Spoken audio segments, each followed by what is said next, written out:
From Nobel Peace Prize to political power play. In fact, Mohammad Yunus is now under fire for delaying democracy in Bangladesh.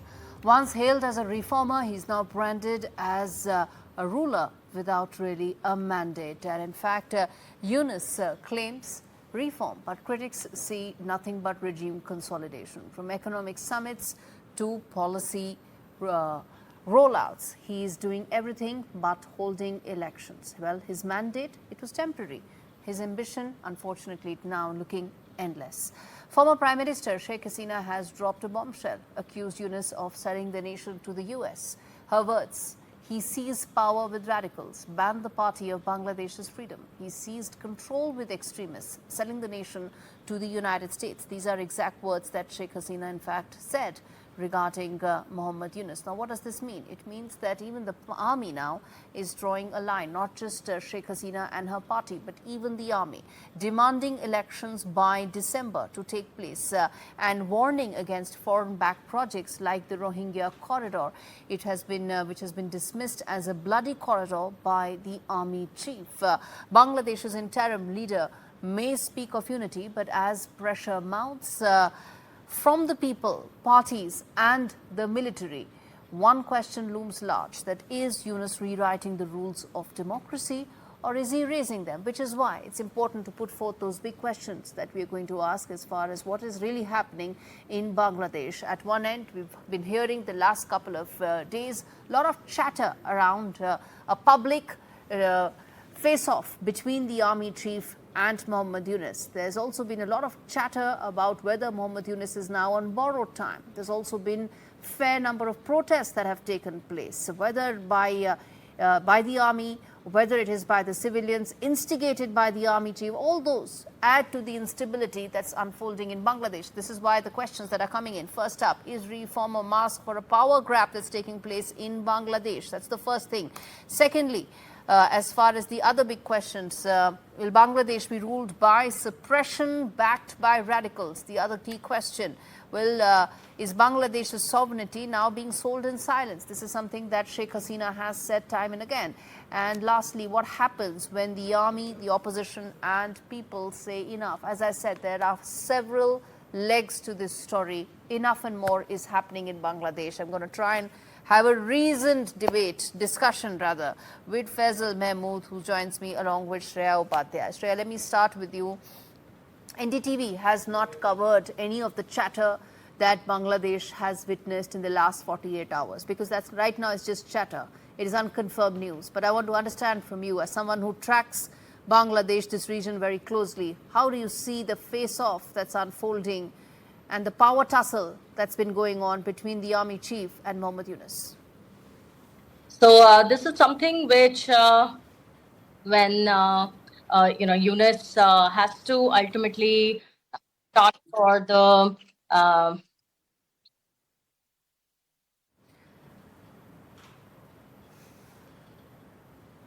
Okay, we'll try and connect with Shreya in just a bit. I want to fix that line. Faisal, let me start with you. Then let me give you that that opening comment in terms of a possible, or what is turning out to be, a power tussle between the army chief and Mohammad Yunus. Thank you, Gaurie. Let me clarify one thing. There is no power tussle because, the militaries are aiding the interim government to maintain peace and stability in the country.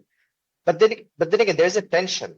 Yes, because, the army chief made a remark about the election, which the interim government probably didn't take well. So there is a tension, but there is no tussle. And the army chief has made it very clear that he has no intention of any power grab or anything. He just wants to make sure that Bangladesh has a proper democratic transition. And he just wants to make sure that Bangladesh has an election in the way, within the time frame that Dr. Yunus has mentioned. But the problem is Dr. Yunus has very clearly mentioned that the election will take place between December 2025 and June 2026. So there's a 6-month time frame. And he at one point said that if Bangladesh wants, because there was this mass uprising and Bangladesh wants a reformed administration, reform bureaucracy, and because 15 years of autocratic rule has damaged a lot of institutions. So without reform, the people will not I mean, the common people will not accept just another election without any sort of framing. That's like the common people's perception. But again, the perception has been changing. The perception can change in a very quick time. So right now, what Dr. Yunus has said, it's probably not being well received by the main political parties. I mean, the main political parties right now is BNP because they are right. They're very agitated. They want a fixed date. They are they're saying that okay, a 6 month time frame is a long term. We want an exact date. And I think Dr. Yunus has made sure that okay, he will not go beyond that time frame, and he'll probably soon declare a election date. Shreya, come in there in terms of the power tussle that I was asking you earlier. In fact, Yunus has always said it has kind of spewed venom against India, and he has said that the current crisis in Bangladesh is a product of conspiracy to kind of re-establish Indian hegemony in the country.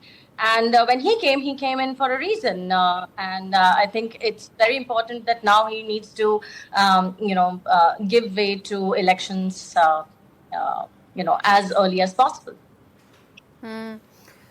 No, the fact that elections should take place is only part of the story. The fact that it seems that there is a parallel power center between the army and the interim government is what many feel is adding to instability. There were even, in fact, possible, as I said, chatter and rumors. I will not say that anything more, but the fact that there was those chatter and rumors about Mohammad Yunus, in fact, looking at other alternative options in terms of running the government indicates the parallel power structure, doesn't it, Shreya?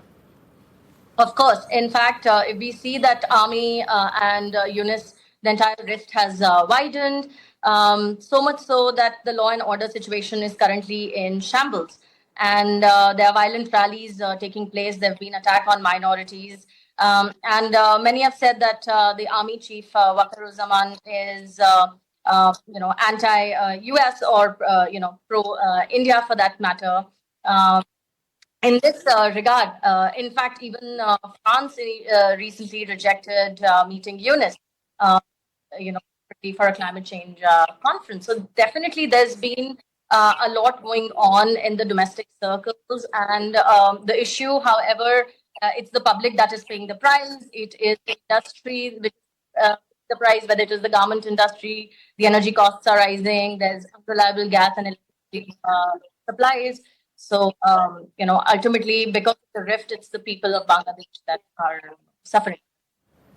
Let's leave it there. Thank you so much, both of you, for joining me on the story that, as I said, I'm going to keep coming back to, but only and only when we have credible information. It seems that Mohammad Yunus is struggling, but that's a story that NDTV has been bringing to you. Anything more, it's only going to come when there is accurate information.